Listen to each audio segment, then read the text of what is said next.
Hi survivors, it's me Purpose Ann reporting to you. Today I want to talk to you guys about how they're using weather as a weapon. And I may not know everything as far as being a purpose concerned. You guys teach me a lot of things, but I do have a lot of knowledge on a lot of things when it comes to the weather and other certain things too. Some of us specialize in certain areas that a lot of us don't, and vice versa.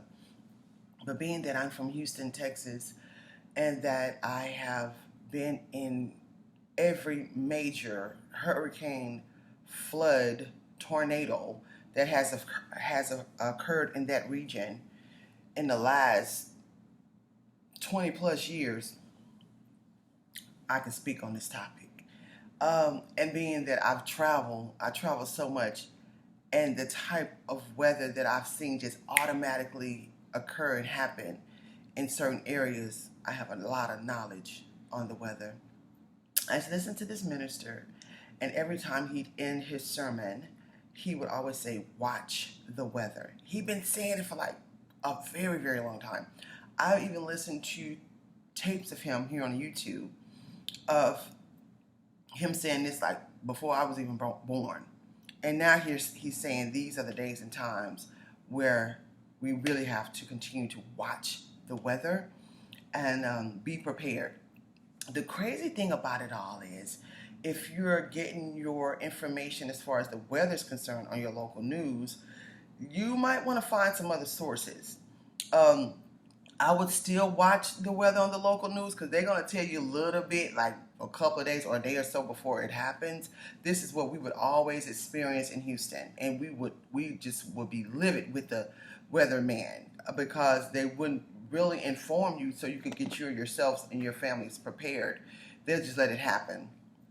So you might want to seek sources like Weatherman Plus, David Slodenhauer. These are the people that I look at here on YouTube. I'm telling you, Weatherman Plus, they're going to let you know way ahead of time. Um, I'm going to go over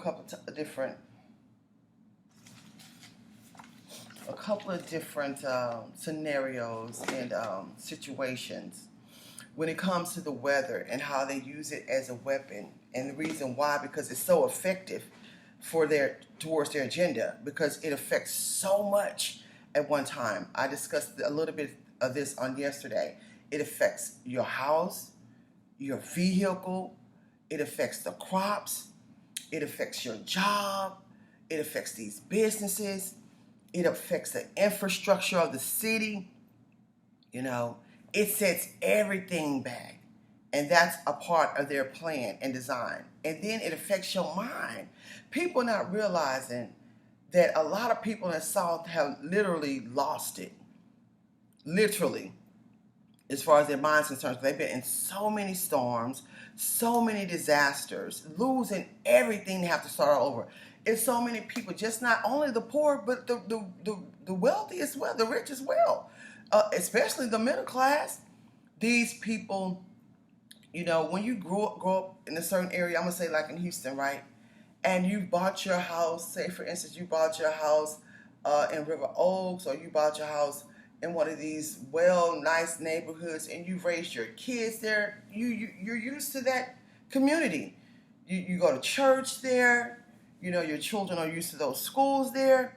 So when you have something like a flood or a hurricane occur, and then it affects your home, a lot of these people, their mentality is, okay, we're going to build.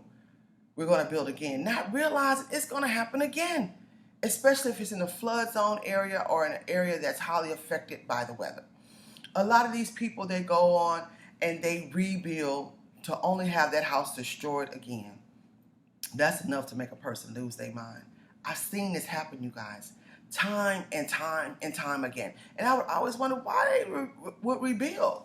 And then I had to think about it, and someone told me about all those different scenarios I just explained to you about how these people invested a lot of their life savings, a lot of their money from working hard to pay for the property, to pay for this house, raise their families there. They have memories there. So it's like, okay, why wouldn't they build? That's how I started looking at it. Even though it's like, okay, can you put it on stilts or something? Because, it's just like you build and it's going to just tear down again. A lot of these situations have occurred. And this is another way they get people. People lose their cars. On my way back from New York, this was just a month ago, the situation that just happened in Lake Charles. They'll tell you a little bit about it on the news if they even say anything. You guys, we were in the middle of a tornado in Lake Charles. It just popped up all of a sudden. And this is what I'm saying, this weather, they use it as a weapon. Weather manipulation. All of a sudden, and then it affects like the poorest neighborhoods, which is so sad. I saw this for myself, and if you look at some of these videos, you'll see that I recorded it. These houses is almost underwater. The cars were underwater. This was the third or fourth time Lake Charles had been hit in the last couple of months. So now those people are having to migrate other places because they've lost everything. You can't tell me they don't use weather as a weapon, because they do. I've seen it and I feel it. I've been in Hurricane Harvey. I've been in Hurricane Alicia, Ike, Katrina, all these major hurricanes. So I'm knowing what it is. And it mainly affects the area of people who really don't have nothing anyway, who are barely living, who are barely surviving. And they've been doing this for a while, but now it's more now than ever. So like I said, with the Texas Harvey situation, that was something I'd never seen in my life. All you can hear sirens going off. It rained for like 3 or 4 days straight. And if you're from Houston, if you know anything about Texas, or in Houston can't take days of rain like that. That city has a bad drainage. They don't have. You would think by now they have everything properly set up. And then we're not even going to talk about all the funding these politicians and these cities and states get when this weather occur. So it's a money grab. And they don't give a doggone about the citizens dying, losing their things, or anything like that. Y'all, I have seen it. Houston, I think they didn't give funding for this Texas winter storm because I don't know, the government's like, man, we keep on giving you guys all this money and nothing's being done. So that affects the citizens and the residents. So we can't get nothing. And usually when these things happen, FEMA will come in and FEMA do an assessment of your house to see how much damage is done, and then they don't hardly give you nothing. A Red Cross come in and they'll put you in some hotel or whatnot, and they want you, I know during this whole virus and pandemic, when I was in Texas last year, I was in the country where one of my properties are, and a tornado hit out there. Some people lost their lives, and a lot of homes and mobile homes were destroyed in the area.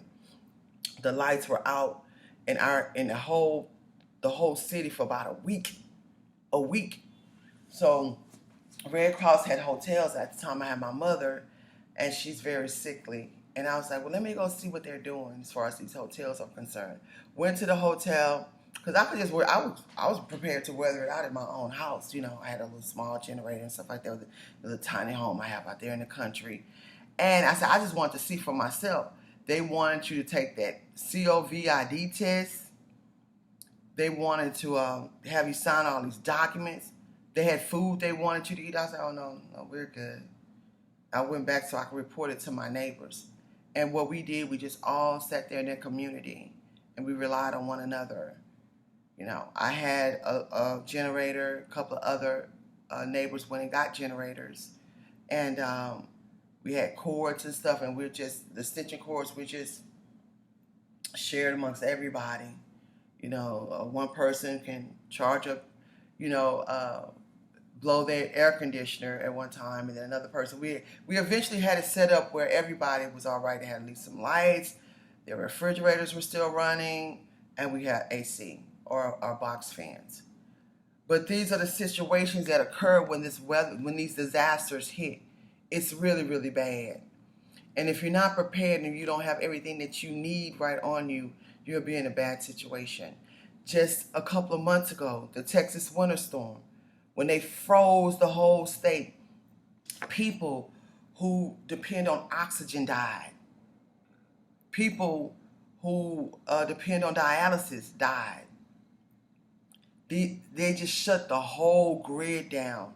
It was freezing, freezing, freezing cold. Some children died. You know, a lot of people lost their homes because of the plumbing. You know, they didn't properly know how to turn off the water source. So the pipes exploded in their houses and they lost their homes. I see this and I've seen this. They use weather as a weapon to attack us and attack so many of us. Some of the elderly people died because it was so cold. That by far, that Texas winter storm that just occurred in February, that's the worst I've seen in weather. I thought Hurricane Harvey was the worst. What was that? It just appeared on my computer. That was the worst. So I'm trying to tell you guys so you will know how to prep and prepare yourselves. Because moving forward, I see this being an all-out problem as far as the weather is concerned.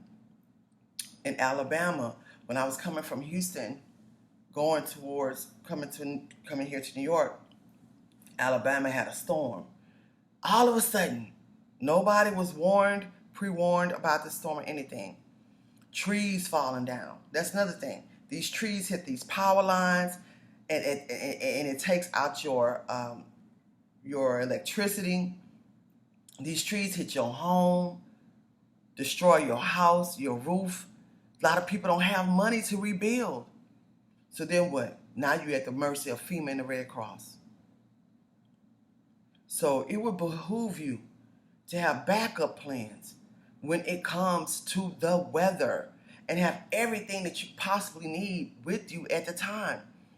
Generators, non-perishable foods, candles, batteries, flashlights, some gasoline stored. I know during the Texas winter storm, a lot of us use our cars as our houses, for our houses, so have somewhere for your family to be in so you can keep warm. But the problem with that was, with all the lights and stuff, with the grid being down, a lot of gas stations couldn't give you gas. You couldn't get gas because everything is run through the grid. Some gas stations have backup generators, but it's like all the way on the other side of town. And then by the time you get to them, they ran out of gas because it was lines long for gas. It was lines long at the 24-hour McDonald's. I never forget it. If y'all go look back in my footage, a lot of that stuff on the Texas winter storm, you'll see. By the time you would get up there to get food, the food was gone. Have what you need right there at your house. Have a source to warm your family. Have a source to cool your family. Generators, they have the 4150 that have the built-in generators. I know a lot of the hardcore Texans with the trucks and not. That's how they kept their families warm. They use the weather as a weapon, and I'm telling y'all, that's one of the worst situations you want to be in. It's not being prepared. If a weather-related event hits your area. And try to have your family all together at one time, because there's been times where people had their children at schools, couldn't get to them. They end up having to stay at that school for a whole week, not be able to take a bath. And the other thing, it affects the water. I know during the Texas winter storm, it was feces and stuff in the water. The water was nasty. They was telling us, don't drink the water. Don't drink the water. If you don't have bottled water, a way of purifying your water during these types of events and situations, you're in trouble. The water was terrible. People have videos all on social media showing green and brown stuff coming out of the water. You can't brush your teeth, can't take a bath, can't wash your face. So it gets really, really serious during these weather-related events. Now, I was in New York this year. I think it was January. I bet y'all said I've been in all kinds of winter storms and storms. I have. It was a winter storm here in New York. And they shut the whole city down. That's another thing. When these things happen, everything's shut down. The business is shut down. Your job, you can't get to your job. The job is done. And this is going for a week. This affects your money. This affects your mind. So I remember New York, that's the first time I ever seen New York shut down. I know it's shut down for during the pandemic. But usually when it snows and rains and stuff like that in New York don't shut down. This is like a 24/7, the city never sleeps type of place. Everything was shut down. The banks and everything. You couldn't get money. You saw nobody on the streets. So, and then what it does to people with pre-existing conditions, these weather-related events. Man, this weather be so dynamic. If you have arthritis or if you had an injury, that weather, oh my God, you can feel it all in your bones and your body. And sometimes people can't even move, especially people who have arthritis, rheumatoid, and it can't even move. I can relate to this because I had a knee injury back in 2013. So now, like when the weather, it gets colder, it gets hotter, it's about to rain, I can feel it. So that's another way it affects us. They're going to continue to use weather as a weapon. It destroys so much and it leaves so many vulnerable. And it also have people running to them for help. Just like with this JAB. They put the problem out there. Okay, now we have a solution. It's going to further help us annihilate a lot of people and control the population. Sterilize some folks. And INJECT,